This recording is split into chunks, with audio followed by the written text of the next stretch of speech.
DMTV Info, votre chaîne d'information en temps réel. La politique, la santé, le sport, les faits de société, la musique, les rumeurs et bien plus encore. Vous découvrirez cela dans notre chaîne DMTV Info.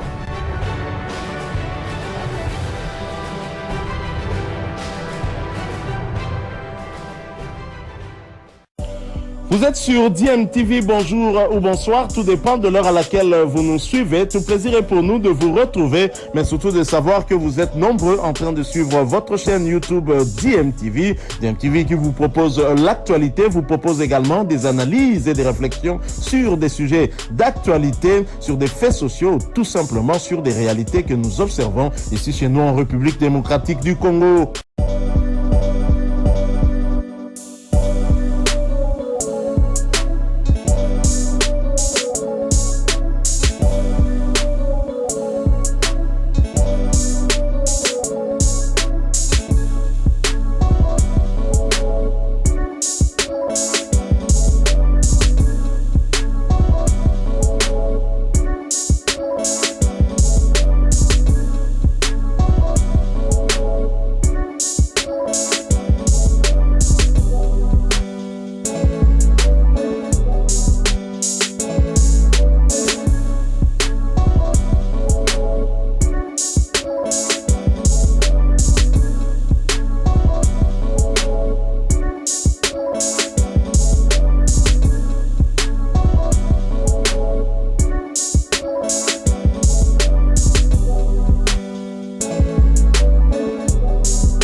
Bonjour.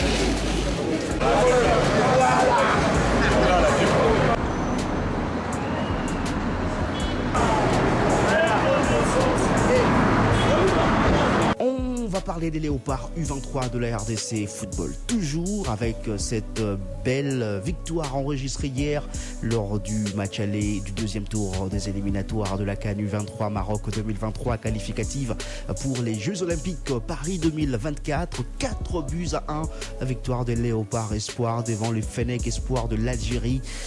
Gloire Moujaya a ouvert le score pour la RDC avant un doublé de Jonathan Ikanga Longo, et puis le dernier but a été marqué par John Bakata Amsini pour la RDC. La réduction du score de l'Algérie est intervenue en toute fin de partie. On écoute la réaction du coach adjoint de la RDC, Papi Kimoto Kitankoy, qui parle de cette différence qui s'est faite au niveau mental, mais il reste prudent quand même malgré cette large victoire. Le match retour ne sera pas du tout facile en Algérie. On s'est dit, nous, le staff et les joueurs, on s'est créé pas mal d'occasions à chaque rencontre, mais on marque peu. On a eu beaucoup de temps, on a passé beaucoup de temps tout au long de la semaine à travers seulement devant le but. On a vu mettre notre plan de jeu, ça a marché à merveille grâce à Dieu. Aujourd'hui, on a eu la chance, on a marqué toutes les occasions qu'on a eues en première période, contrairement à d'autres matchs, même les matchs passés. Et la détermination, ça, des matchs comme ça, on ne peut pas même parler de la détermination, parce que c'est elle-même la détermination, la rencontre comme ça. On avait à cœur de pousser, de presser cette équipe algérienne, parce que l'Algérie, c'est une grande nation de football, ça il faut le reconnaître. Ce n'est pas parce que vous gagnez aujourd'hui et que tout est fini.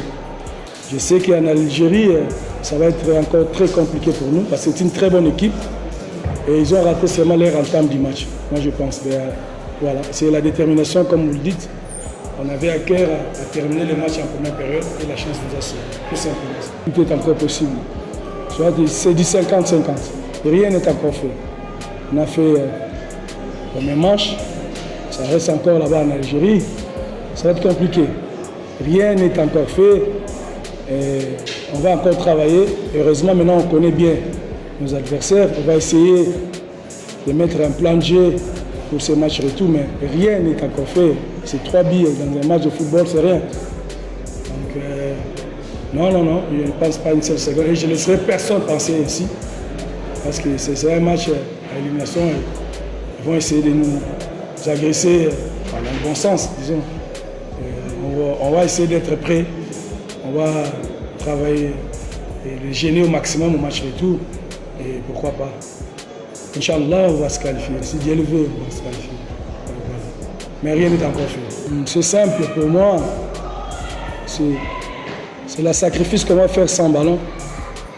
Et la même détermination qu'aujourd'hui, rentrer tout de suite et les faire buter chez nous. On ne va pas aller jouer à 10 derrière sans attaquer ça, hors de question. On va jouer pour marquer. On va essayer de marquer là-bas pour leur compliquer la tâche aussi. Et voilà. Il n'y a pas d'autre chimie. Laissez-nous le temps de savourer ce soir et d'analyser bien aussi l'adversaire. Et les possibilités viendront là, pendant la semaine. On verra. Mais on va aller là-bas pour aller gagner aussi. On va essayer de gagner. Vouloir gagner, ce n'est pas à tout prix que tu vas gagner. Il faut travailler. Dieu donne seulement celui qui travaille. Nous, on va travailler dur parce que ça ne sera jamais facile. Et si la chance est là, on va marquer aussi. On va essayer. Moi, je suis au quotidien. Moi, je suis dans ces projets dès le début. Je ne suis pas surpris. Même les matchs d'Éthiopie, on a manqué plus de 6-7 occasions. On n'avait pas la chance de marquer. On a eu 2 montants ou 3 montants, si je ne me trompe pas. On s'est créé pas mal d'occasions, en aller tout comme en retour. Aujourd'hui, on a seulement la chance de marquer. On a concrétisé tôt dans le match. Donc pour moi, c'est pas surpris, c'est pas surprenant, disons. Donc on va encore essayer de travailler comme ça pour essayer d'aller le gêner en Algérie au maximum et essayer d'arracher la qualif. Nous avons félicité l'RDC pour l'instant. Ce qui a été préparé, ce qui a été fait en première mi-temps, c'était carrément différent. On n'a pas de... je pense que les joueurs sont tombés dans le piège, on va dire, congolais, le début du match. Donc on a donné des consignes, on va dire, ils ont fait carrément le contraire. Donc on a parlé des 20 premières minutes, 20 premières minutes qui seront un peu difficiles pour nous. Donc au lieu de faire quelque chose, on a fait autre chose. Donc, voilà, on a payé cash en première mi-temps. Ce que je retiens, c'est la deuxième mi-temps et les 3 buts qu'on doit remonter au match retour. Ça va être un peu la délivrance pour le match retour. Monsieur. Voilà, on garde nos chances, on joue chez nous, dans nos conditions. Voilà, il faut remonter 3 buts pour se qualifier. On va y travailler pour être déterminé. Voilà. Après, on va réfléchir comment. On va réfléchir à l'entame du match, on va réfléchir à la gestion du match, on va réfléchir déjà à la composition, déjà remonter le moral des joueurs après une défaite et leur expliquer on est passé à côté pendant une période qui nous a coûté cher. Donc les 20 premières minutes, ça nous a coûté très cher. Après, on va dire à un moment donné, on a fait un peu soit jeu égal, ou soit on avait la dominance dans le jeu. Voilà, donc on va y travailler toute la semaine. En fait, le reste du temps qui nous reste, on va en faire un projet pour se qualifier et remonter ces 3 buts. Vous savez, on encaisse 3 buts en 20 minutes ou en 25 minutes. Donc il y a cet aspect psychologique ou tactique ou physique, la détermination dans l'entame du match. Donc je dirais on a failli dans cette épreuve-là. Et je pense que ça va être une leçon pour les joueurs. Voilà, c'était là le coach adjoint de l'équipe nationale U23 de l'RDC, Papi Kimoto Kitankoy. Le match retour est prévu le 29 octobre prochain en Algérie.